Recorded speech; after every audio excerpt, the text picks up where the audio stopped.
First of all, thank you for inviting me, Frank. And I always thought, well, when I was retired, I'd get to do all of these things that I couldn't do when I was coaching. They're off at a tournament this weekend, and I don't have to do that anymore. So I get to do exactly what I like to do and not what I have to do. And when they asked me to do something on oratory, I thought, why would anyone want me to do that? And they're going, oh, you're an expert. I'm going, an expert in oratory? So I went and looked it up. Expert, X is an unknown quantity, and spurt is a force of water. So I guess I'm an unknown drip under pressure. So is that what Peggy was telling me? Oratory. What is the smallest event at state every year? Oratory, right? And by a big number, right? Poetry is always the biggest. Oratory is always the smallest. So why do you think, and I don't think that's just true at state, that's true for almost every tournament, right? Why is oratory such a small event? Because kids have to write it. Kids have to write it. Okay, that would be the first O, right? Original. What else? Is that all? I've heard competitors tell me it's boring. It's boring? They don't enjoy listening to each other's speeches. They don't enjoy giving their own speech. Right? Yeah. Subjectivity and lack of organized, what is the judge looking for? What is appealing in this event? Okay. Yep. What else? They have to do research. They have to do research, right? And so they're getting that in English class. And now you expect them to do that for a speech, right?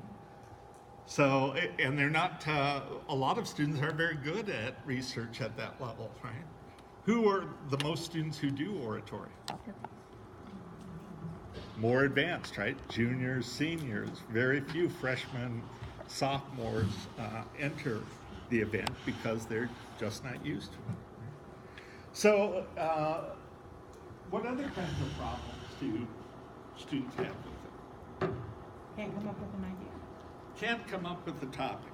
And I think that is one of the biggest problems with oratory is the topic selection. Right? It'll quit asking me stuff. So it's this speech equivalent of a research paper. They don't know what topic to pick. It takes too much research. They would rather say, hand me a script. Right? Why is poetry the biggest? Hand me a script. I'll do that. They can't do funny voices. Right? They want to do all of that kind of stuff.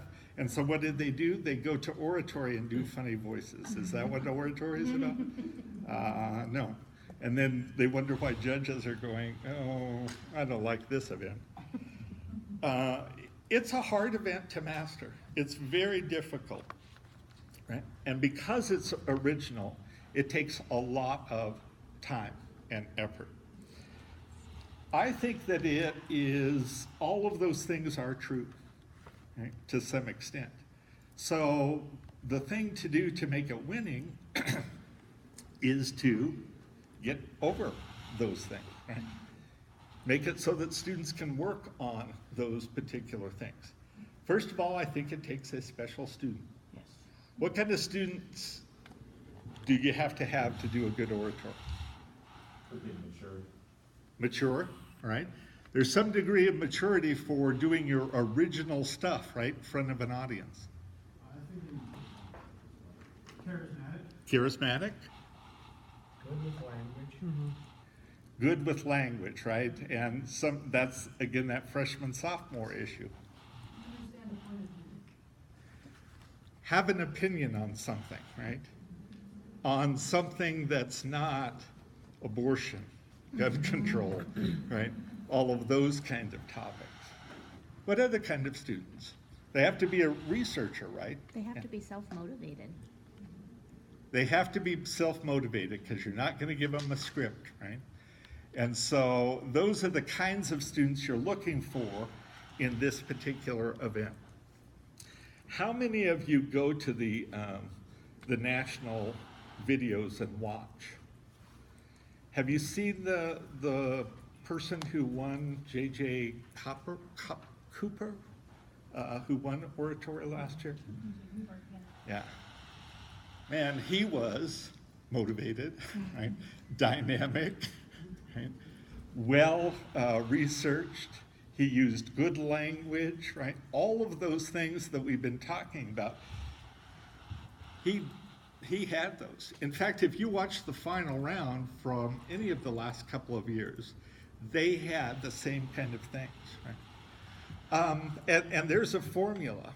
Oratory is not as hard as it seems once you get the topic picked, because then it's all formulaic, right? The organization is all the same, the delivery is all the same, the gestures are all the same, so it's just a matter of using that formula that has been used before. Why does everyone use that formula? Because it works. Because it works, right? It wins. That's what. That's why all 6 of those finalists look the same, right? And so I'm going to talk about, after I kind of research some of those speeches that are being done now, is what is winning now at the national level? What is the formula, right? And I know some of you are more in tune to those kind of things than I am, so feel free to contribute as well. So what did we say the first problem was? Topic, right? And I think topic selection is something that is very, very difficult. Students have to have a sense of what's going on in the world, but not necessarily current events. And I'm going to talk about that just a little bit. It's probably one of the most important and most difficult issues. And I think it's important because if you start out with a bad topic, you have a strike against you right off the bat, right? You're not going to go anywhere in the event because there's just no place to go. You can deliver a speech very, very well. If it is a bad topic, a bad speech, it's not going to help you. So I do think that this is the challenge. I think everything else can be overcome. It's topic selection. I was surprised how many topic selection sites were out there, right? You can go in, you type in oratory topics, right? Everyone wants to make a ton of money off of developing stuff for speech topics. You know, and then I looked at the topics that were in finals, and do you know how many of those topics were on those topic selectors? None. Because that's not where the topics come from, right? They don't come from outside. What's the O again? Original, right? And so those kind of things might give you some ideas of where to go, right? I don't know that I saw anywhere on there where it said narratives would be a good topic, because nobody knew what that was until he got up and gave the winning oratory, right, on how we needed to change our narratives. So use the topic selector things just to give you ideas, not to come up with a specific topic, because that's not where it's going to come from. If you look at those 6 people that were in, actually I only saw the one from 2017, but I watched all 6 of the 2016 finalists. They all had something that was personal to them, right? That they had a connection to. That is the first thing that you need to come up with. So beware of those topic sites. I tried to come up with something that I thought would help a coach come up with some things to give a student for topic selection. And I ended up coming up with 3 I's. Invigorating, inspirational, and innovative.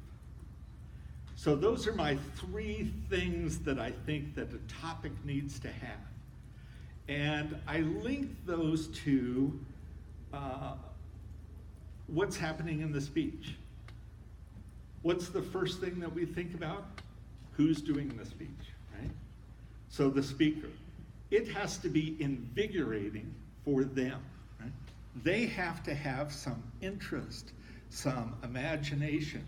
I'm going to use a whole bunch of I words. So that they can be involved, right? If they are not invigorated, the speech is not going to be, right? You've seen some of those oratories. Today I'd like to talk to you about organ donations. You should do some organ donations, right? You know, there's nothing invigorating or positive about that for the student, so it doesn't come across that way. So the student has to have a passion for that topic. If there's no passion for the topic's not going to go anywhere with that student. Okay? Second thing is that it has to be inspirational. And this is where I think there has to be a connection between the speaker and the audience, right? That's where the inspiration comes. If you don't care about the topic, right, it's not going to move you along, right? So if somebody were to get up and give a speech about raising pre-kindergarten students, what am I going to do as a judge? Been there, done that, click, right? It's not important to me, right? It doesn't move me, or it doesn't have any inspiration for me as an audience member. Good topics will have a wide range of things that you can get from audience members, right? So if you look at the narratives that he did in his presentation, he had narratives that covered a wide range of things, from Bollywood to 9/11 to Gandhi, right? So it was stuff that lots of different people could relate to and have some inspiration from. And my third I is innovation. It has to be innovative. That is that original thing. Right? So I talked earlier about how many of you teach English, right? When they do a paper, do you have certain topics you don't let them do? What are those topics? Abortion and gun rights. Yep. Abortion, gun rights, what else? Yep. Death penalty, right? Why do you not let them do those topics? And They're they don't have overdone. their own ideas. They're repeating. Yeah. Yeah, there's no innovation, right? We're just rehashing the same thing. Now, if we do that in research, why would we, if for a writing project, why would we let them do that in speech, right? It doesn't make any sense. So the first thing you should have as a coach is a list of topics that are off limits, right? Nope, you can't do any of those topics because they don't have any originality. They don't have any innovation. Now, that doesn't mean that you can't take a topic that we do know something about, maybe organ donation, and do it from a more innovative or different approach so that they can still use that topic, but the way that they manipulate that topic is different, right? We'll have some kind of innovation to it. So, what is that list going to consist of, right? We have things like non-invigorating topics, right? What's the invigoration? It's got to be interest to the student, right? Worst thing you can do is say, here's a good topic, and hand it to a student, because it wasn't theirs, right? It wasn't their original idea, so there's no invigoration to it. And the other thing they do is they know they're under pressure, so they pick a topic quickly so that they can start writing the speech. I think the upfront work needs to be researching the topic first, or topic ideas first, before you pick, right? Again, if you don't do that, you're picking something under pressure. How good is that gonna be, right? Probably not too invigorating for them. There won't be any excitement. You have to be aware, though, however, of topics that are too invigorating or personal. Right? I don't mean sexual. Oh, that might be invigorating, yeah. But that might be on your do not do list. You have to be careful because one of the things that I've heard students do in my classes and is they will somewhere in their speech saying, this homeless issue is a problem because my family was homeless for 2 years. And the first thing I'm going is, now you're exploiting them in your speech, right? And there may be a reason why you're doing that, but you don't need to always tell the judge, right? Or my brother died because he huffed paint or whatever. I think that is something that doesn't necessarily appeal to a lot of people. You have to be very careful how it is used. Those of you who saw the speech, right? I talk a lot about his speech. It was so good. Does he use personal examples?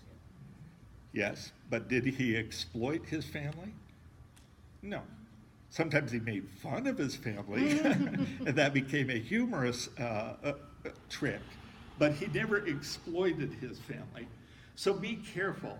The other thing that I found, I taught the capstone class for years at the college, and I would have people who would pick some topics that they were so personally invested in that they could not get through a presentation, right? They would break up. They would have control issues. So, beware of a student who comes to you and says, this is a topic idea I have, and it's because I have this personal affinity toward it. That's kind of a fine line we have to navigate, right? Because we want it to be something that invigorates them, but we don't want it to be something that becomes exploitive.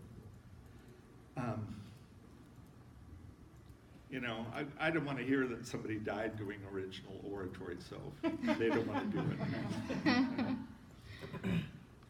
The other thing the second thing is, it has to be, avoid topics that are not inspiring. Again, as I mentioned, the audience plays a critical role. And it's hard to know who your audience is, right?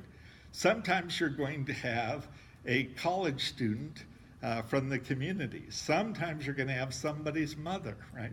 Sometimes you're going to have somebody's grandfather, right? Well, how do I span those ages? How do I span the genders? How do I pick something that is inspirational to all those different people, or at least has something that is inspirational to all of those people?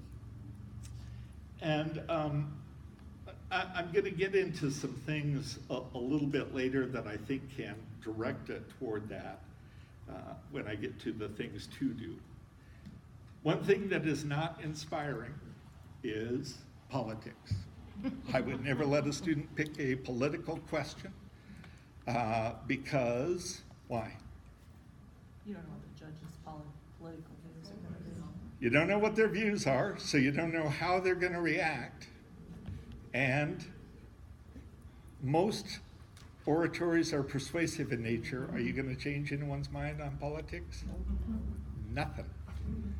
In a 10-minute speech, nothing's going to change in terms of those particular levels, right? Same thing with religion. So all of those topics I would avoid because they are not anything that is going to be inspirational, right? You may get a judge periodically that goes, damn right. Trump is wonderful. Oh, I don't believe that, okay? Right, just say that. But you're going to get just as much chance for the opposite to be true, and now you've turned off your audience. So it's not inspirational. Right? So, I would avoid all of those kind of topics because they won't do that second eye.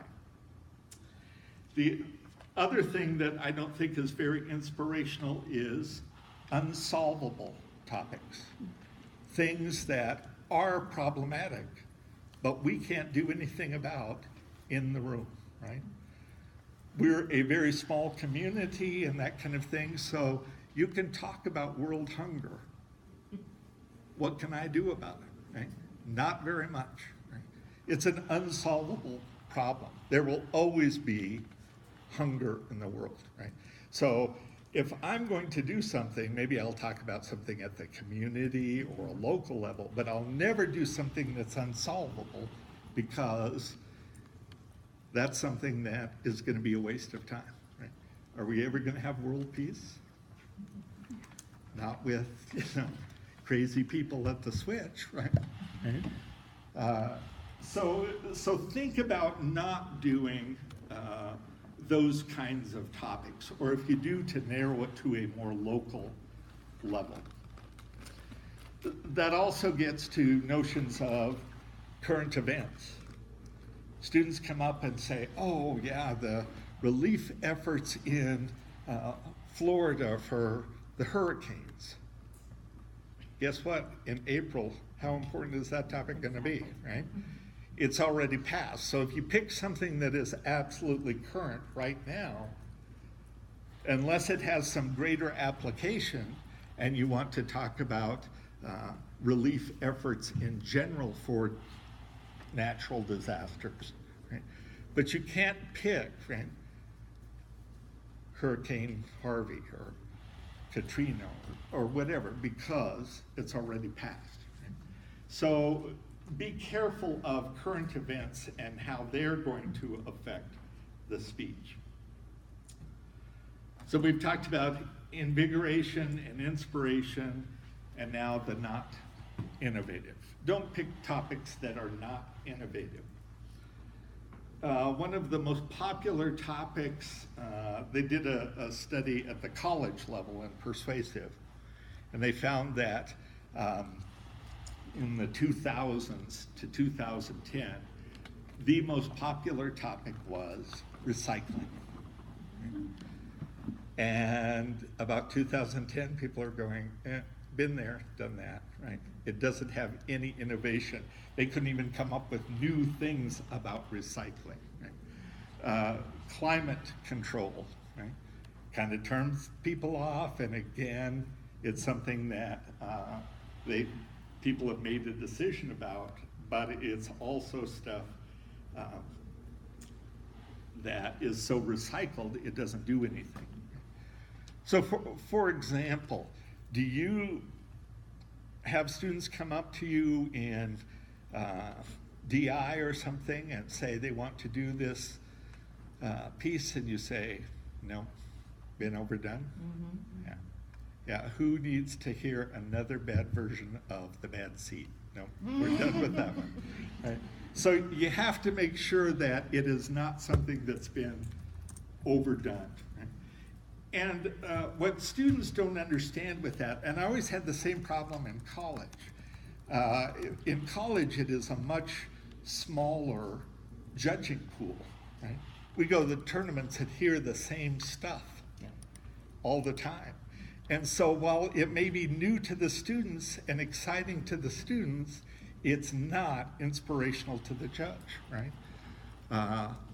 I remember back when I was judging, Last Rung on the Ladder was done so much, I thought I could repeat the whole piece myself, right? And it's just because I was judging it year after year, and I saw the same things, and that hurt the inspiration. Which means you as a coach kind of have to pay attention to what's winning on the circuit, right? What folk are doing.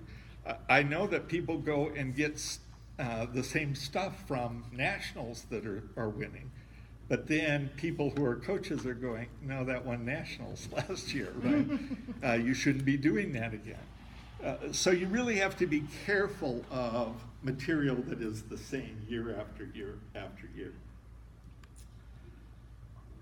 If you are using a topic that is used a little bit more, then what has to be different or innovative is the solutions. You have to come up with something new for a solution that people can function, right? So that they can feel good about what they're doing. So, if all of those are things you can't do, what are good topics for oratory? Well, I mean, I looked at what people were doing, at the national level. I of course know some more about the collegiate level than I do about high school. But it seems to me that if I could find one common thread through all of those topics that are doing well, it's that they talk about the human condition. Yeah. That is something that relates to how we are personally, socially, fulfillment-wise, right? Those kind of things. So it deals with a human condition. First thing that gets us to is it's inspiring for everybody in the audience, right? Because they're all humans. They all have something to do with that human condition and what it is. So the girl in 2016 who talked about personal balance and how we're pushed too much for that balance, and that causes all kinds of issues. And her issue was for us to be off balance on purpose, was her particular notion. Well, everyone can relate to that, right, as a human condition. So I can figure out, yeah, that relates to me, even though I'm 64 and they're 18 or 16 or however young they are. So you get something that does those kind of elements. So here are some of the ones that I thought were interesting that I looked through. The personal balancing one, the erosion of the American dream. I thought that was kind of interesting. It had a wide appeal because everyone has a notion of what the American dream was and what the problem with that were. There was one on equality, and I thought, oh, this will be, but she did it on a local level, right? She took it down to personal kinds of levels rather than talking about equality from a political or a legal standpoint or those kind of things. She talked about how we treat other people equally. Right? I liked the one that said that we are a binary, we have a binary focus, and she called it my way or the highway. I think at one point she said my way or headed south or something like that, right? My way or hell. Right? So that was kind of an interesting thing on how we are black and white in our society and the problems that creates. Then there was one on letting go, saying goodbye. We're not very good at goodbyes, right? That was an interesting speech. He walked off twice before he finished the speech, right? So there are, but you notice all of those kind of things are things that everyone could relate to, right? So they have an inspirational component that everyone can get behind. So it's not just something that relates to the speaker or to a particular audience member. Now, everything you read on oratory says that oratory can be informative or persuasive or humorous, or the winning ones are persuasive, right? So we need to go more that direction to do that. Although they do have a new innovation that's coming out that's called infosuasive, right? Where the primary focus is on introducing us to a new phenomenon, right? But that's the key then, originality, right? So the focus is on the information primarily, but then they move into a persuasive bent toward the end. So that may be the new focus that you start to see in some of these original oratories, is that infosuasion. And I've seen some stuff published on that they're starting to move to that. I would certainly not do a straight informative, right? Or a straight humorous speech. I think that's the trouble we get into when students want to do the funny voices, right? Let's make it a comedy act. It'll be entertaining. Yeah, but it's not original oratory. You want to do that in humor, right? I think the best way to go is to do a persuasive orientation, or the new one. So, any questions on topic selection? Yeah. Is that what you would do when you get the kid who wants to do body image? It's been done a billion times, but they're so passionate about it. You just let them run with it and see how it goes. I mean, do you actively say, no, please don't do that? My tactic was always to say, look, this has been done a lot before, right? And I mean, I never told a student you can't do something, right? But I wanted them to be warned. And usually what I found out is after a tournament or two, when, they went straight fours and people are saying, this topic is overdone, I could say, see, I told you so. And I don't want them to go through that either. So I really do kind of push for, that explanation of, you don't realize, but the judges have heard these things and they're going to be judging you.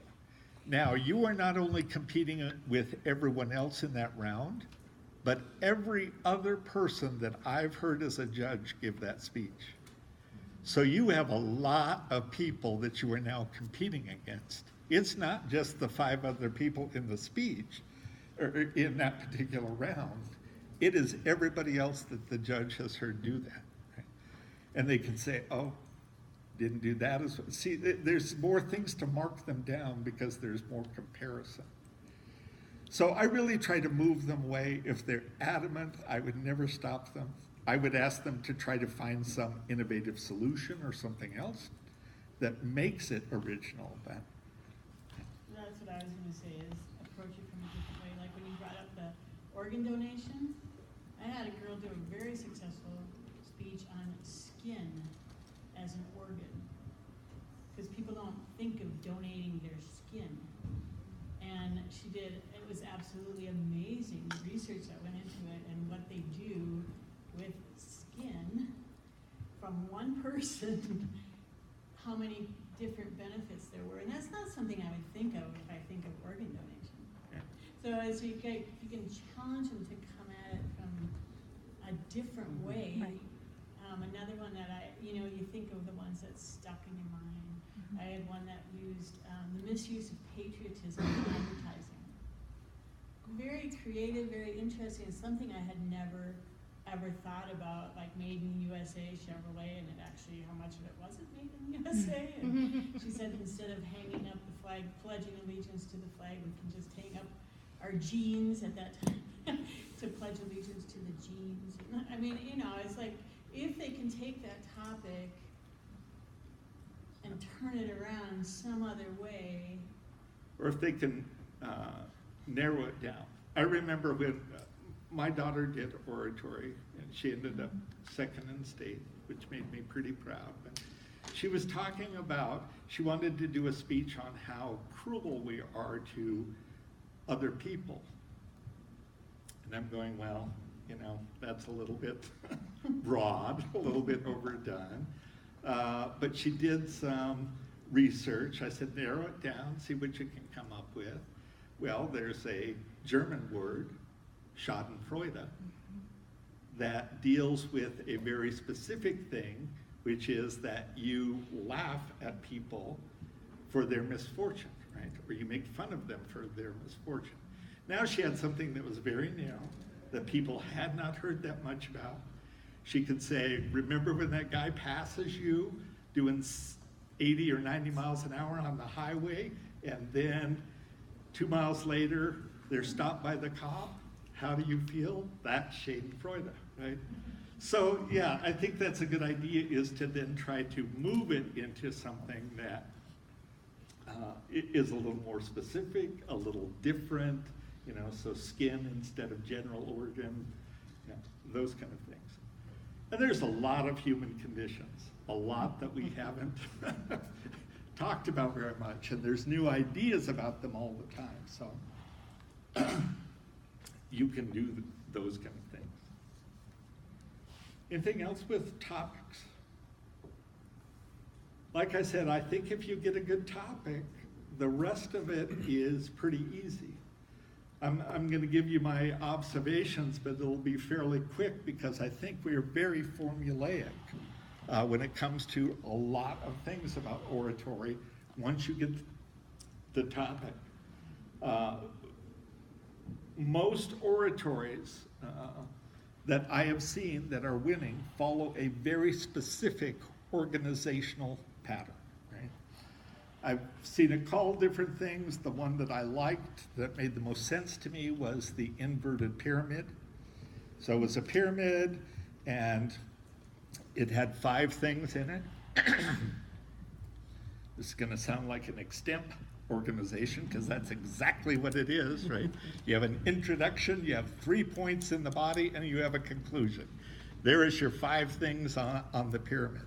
The thing I liked about the inverted pyramid is every speech that I looked at had more stuff up front than they do at the end of the speech.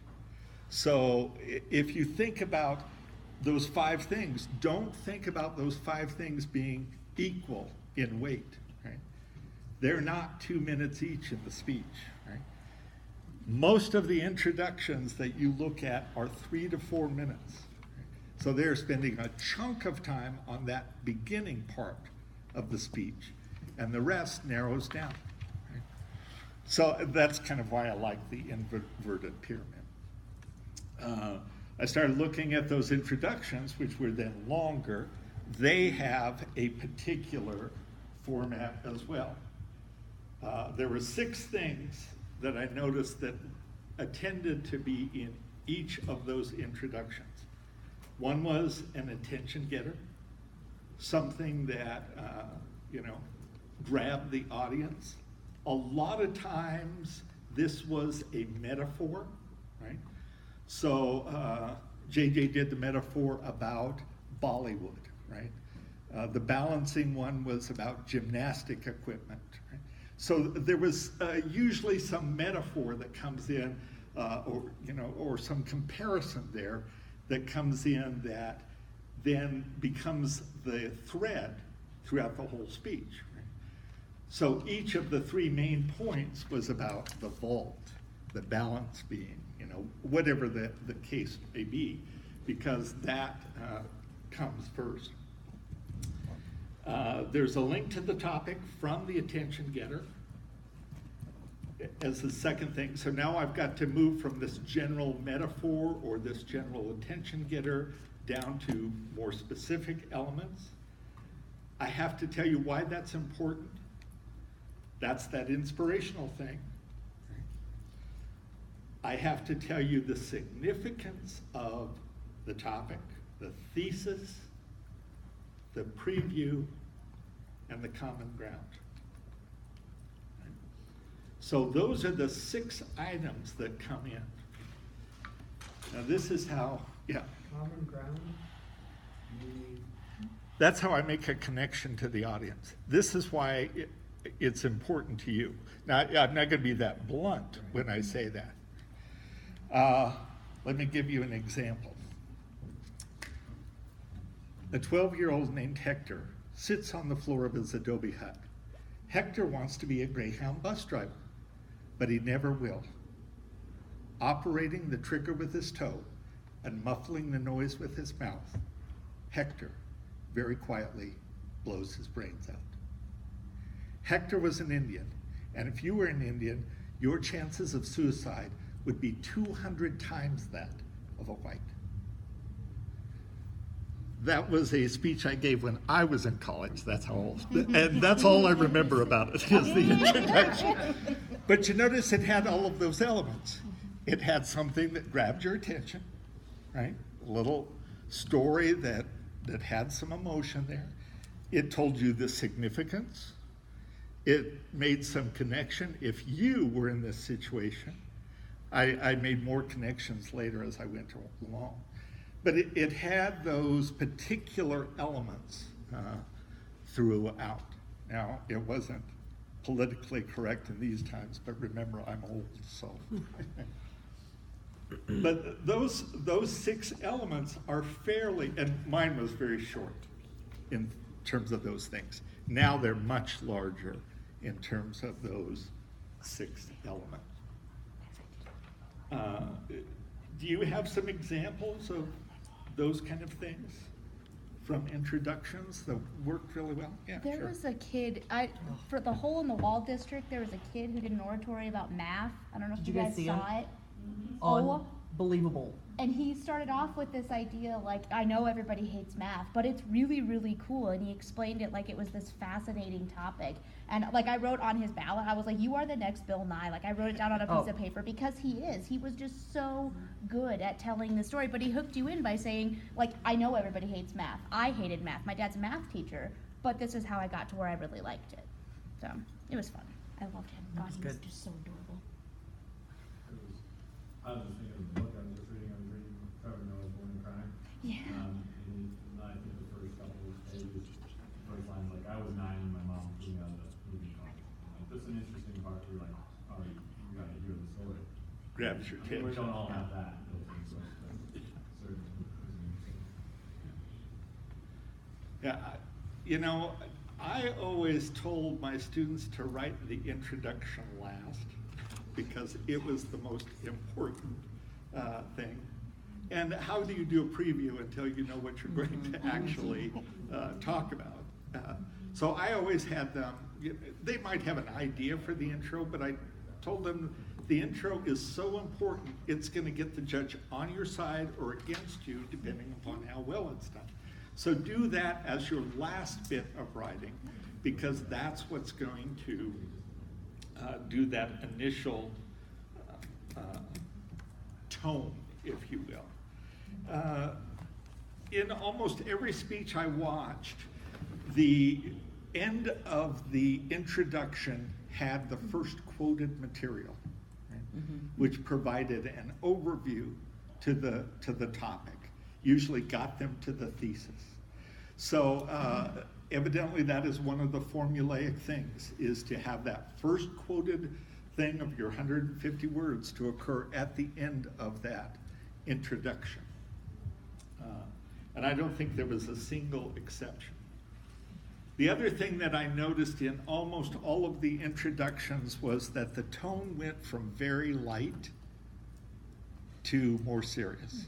So they started with something lighter. Now, obviously, my example didn't do that. I started with something heavy, but for the most part, I think people started with something light. You know, the Bollywood, the balancing beam, and falling off, and those kind of things, and then moved to the seriousness of the topic. Yeah. I just heard the most recently excellent introduction that said oratory is the least popular event at the state tournament. You got us all right there, I think. You know, because we're all like, really? You know? Seriously, like. Every year. You know, I mean, you got us on your See, and side. I'm trying to invigorate you to get more folk involved in that I event. think one of the things, like reason I wanted you to do this is because if you all had to choose only one event, like your team could only do one event, which one would you pick?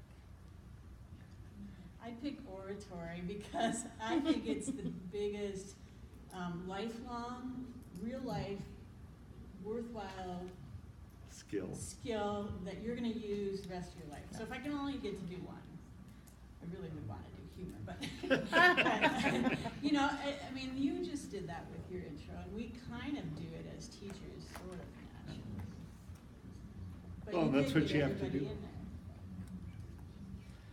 And that notion of moving from, you know, light, humorous to serious is the way that most of the organization of the three main parts of the speech are, right? So, you know, I mean, there's a lot of organizational things you can do with a persuasive speech. Problem, cause, solution, problem, manifestation, solution. The thing I noticed that most of the speeches did, so this must be the new format, is that you had a minor harm that was usually lighter in tone as the first main point. And you had stories, usually a humorous story. You had some analysis, statistics, all the other stuff that you put in for, you know, supporting material. But the first one was minor. The second one was the serious point. And that was then what a lot of the people called the major harm, right? So now you're getting a much more serious problem, identification, and those kinds of things. And again, you're using stories, but the story tends to be more serious in nature. You know, still having analysis and all of those kind of things. And all of that is, of course, to support your thesis and your main thing. So then I was going, well, what is the, then the third part, right? They call that talking points, the third major part of the organizational structure. And they say that is where you want to reconnect with the audience. So take whatever personal stories or specific stories and expand it so that you are now inspiring those particular people to move beyond. So it's all that connection to the audience. They said a lot of the pathos of the speech would come in the talking points, right? Those final kinds of things that you do. Obviously, you're going to have some solutions in those talking points, but the solutions ought to be real solutions, right? And if you're talking about the human condition, it can be what they can do for themselves, what they can do for others, those kind of things. But that's what, when they talk about talking points, that they're getting into. And so I think we're moving away from problem, cause, solution and not using those terms. It's the same kind of issues, but it's just this minor, major, and talking points. Right? And then, of course, the conclusion is just opposite of the introduction. You just go backwards, right? So you do a summary of your main points, of your thesis statement, all of those things, and you go back to whatever your attention getter was, right? Okay. So it's just following those particular summaries and justifications and that kind of thing. So the organization for this event is very structured, it's very formulaic, it's much like extemp. Anyone who does extemp would fit right into original oratory because we do the same 5 things, right? Introduction, point, conclusion. So all of that is very formulaic. Gretchen's here, must be getting close. The delivery and those kind of things, as I look through, they're also formulaic. You can look and you can see, right? Every speech moves 4 times. introduction, introduction, now I'm going to move to my first point, and so I'm going to move over to this side. Every single time. I finish my first main point, during my transition, I'm going to move over to this side. Right? And I'm going to deliver it there. You don't walk it back and forth. It is very formulaic, 4 moves between the introduction and the first point, first and second, second and third, third and conclusion. Right? And it's just the way they do it. Right? So if you have a student wandering back and forth, plant them. Because that is going to be something that does not work in this. Same thing with gestures. Gestures are always with bent elbows at the waist. Never gesturing up here. Right?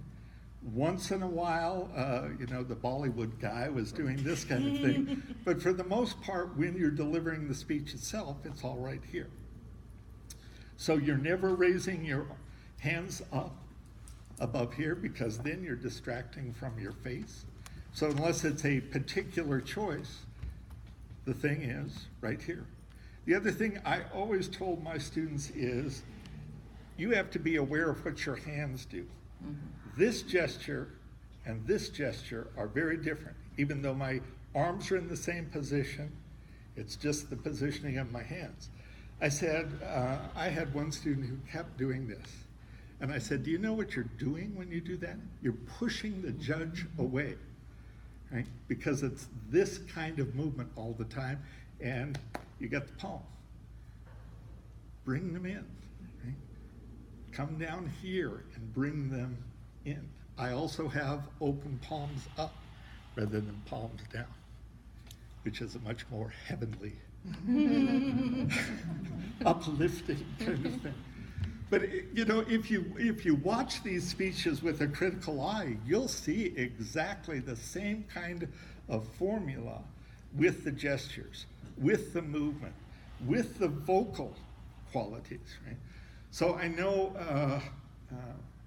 when Virginia was judging and coached for a couple of years at the high school level, she got so mad at oratories that had the cutesy characters and those kind of things. Of course, she was never a drama person. So, but because she's going, that just makes the speech cutesy. It doesn't make it intellectual. And, we talked about the importance of language. That language is always intellectual rather than, cutesy or those kinds of things. So, if you have a student that's very good on voices, get them in humor.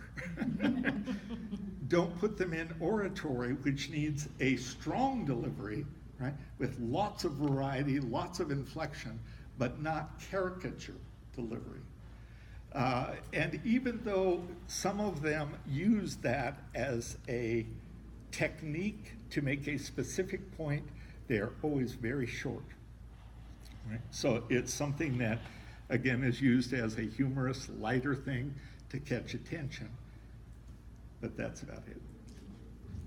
Yeah. One of the things I noticed at the end of the season is that they're really well memorized and they come across as really well memorized, and it doesn't sound organic at all. It just feels really strident. And so I guess part of the the art of it is sounding as if it's coming from your thoughts, as opposed to something I've said 30 or 40 times this day.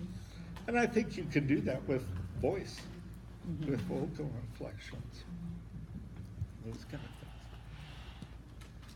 Yeah, I think that oratory does have a bad rep, as we talked about. People think it's boring because people are just mom. But it can be very dynamic. It can be very inspiring. I think the critical thing is to work on getting a good topic to begin with, and everything else is formulaic. Plug it into the formula and let them go through and work on it. So, do you have any questions? And realize this is my observations from looking at those speeches and for seeing what's out there at the high school level. There are lots of resources out there. And there are lots of things, go watch a couple of those speeches. You'll get the pattern down right away. It's obvious. So, and they do it because that's what wins. Anything? How much do you feel like kids change, they keep their topic? Do you see a lot of changes out there, do you feel like, they try to seek that out? I think there should be. I don't think the speech that you start with at the beginning, or a student starts with at the beginning, is the same thing at the end, because otherwise they will stagnate, as Annette talked about. But I think if every time you get a good ballot that has real feedback to it, regardless of the score on it, I think if you work with the student and say, this isn't working, or this is working, how do we incorporate more of that in? I guess maybe that's my broader question, I didn't think of it until I asked that one, and it is to everyone. How do you keep it new and fresh for the student who doesn't see a lot of that change, or how do you keep moving it forward since it is oftentimes very similar? Do you guys have anything that you know?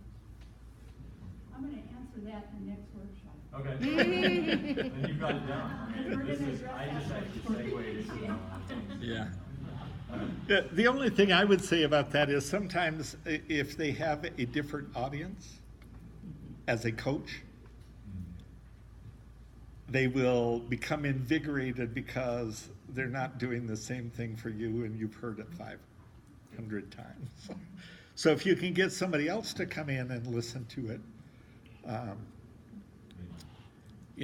even if it's another student that's not in that event, because then they'll go, I didn't understand this. Yeah. I filmed them about mid-season. And I wait till then because I want them to see themselves as others are seeing them. And a lot of times that's invigorating right there because they're like, oh, I do that? Yeah, you do that. Remember we talked about it? So I wait till that point though. I don't go till then because I want that to be a point in time when they want to refresh it and they want to make sure they're really looking at it, and then we usually can make it to the end of the season. And I do that with any piece, anything that we do, I film it mid-season. Yeah, it's different. We had an interesting thing last year when we did some community conversations and we hosted at the coffee shops and at the teen room in the library. And the kids would give their speech and then, the audience would kind of have a panel discussion with them and interview them about their topic and ask, and they just have a conversation back and forth about them. And I noticed after those, a lot of the speeches changed. They added things to it based upon the questions that the adults and the people in the coffee shop asked them. Some of that because no matter how good a coach we are, we have our set ideas, and it's not till they hear somebody else. Right? I talked about last rung on the ladder. Gretchen would cringe whenever she heard that. So, but it took somebody outside to say, "Don't do this," and then I could go, "See, I told you." Lisa, when you're talking about videotaping, one of the things I make when you're talking about gestures is they turn it off and have to watch it without any sound on it. And then they see their gestures, and they see how repetitive or how weird or whatever their movement. We haven't had to do that yet because they just see it even with their voice. They know it's not good. Turning it off is painful. Yeah. Okay, that's good. That's good. Okay, anything else? So this next year, I expect oratory not to be the smallest. You see how I came back to my introduction?